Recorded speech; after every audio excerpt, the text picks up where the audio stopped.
Lilly Jay is reflecting on the aftermath of her marriage ending with Ethan Slater. In an essay for The Cut published on dcut.com, Jay, a clinical psychologist who specializes in perinatal mental health and child development, opened up about Slater's relationship with his Wicked co-star Ariana Grande, though she doesn't mention her by name, and the challenges she faced after their split. A big part of Jay's essay focuses on her life as a mother to their 2-year-old son and how the divorce affected her. She explained, "Motherhood, I have learned, fills your time, but not your mind.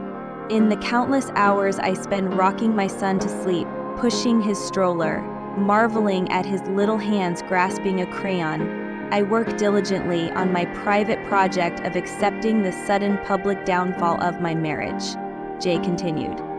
"The moment in time, this, I tell myself, is nothing to be ashamed of and nothing to hide."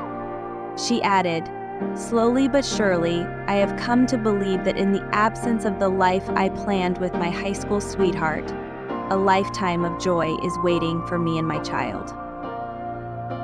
Slater, 32, and Grande started dating after Slater separated from Jay earlier this year, following Grande's own split from ex-husband Dalton Gomez. Slater and Jay finalized their divorce in September, 12 years after they started dating and nearly 6 years after their wedding in November 2018. Their son was born in August 2022. Earlier in her essay, Jay admitted, "No one gets married thinking they'll get divorced, in the same way we don't board a plane expecting to crash. But I really never thought I would get divorced, especially not just after giving birth to my first child, and especially not in the shadow of my husband's new relationship with a celebrity.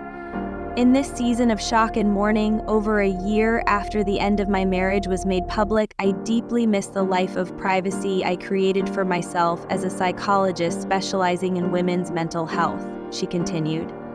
Jay shared that people from her past have reached out to say they saw my face in a tabloid, but her patients have remained silent.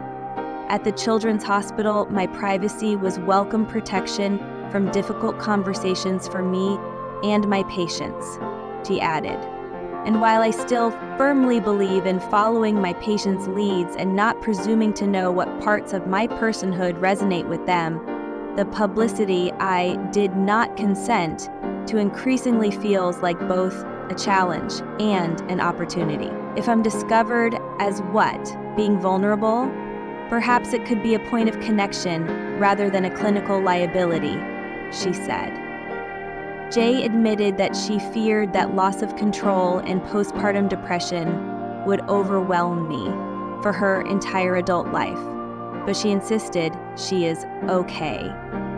"If I can't be invisible anymore, I may as well introduce myself," she added. "You know how a sponge is most effective at absorbing liquid when it's already a bit wet? Maybe we can think about my messy, not-so-perfect life in that way. A dose of my own loss, rage, powerlessness, sadness, that helps me hold yours."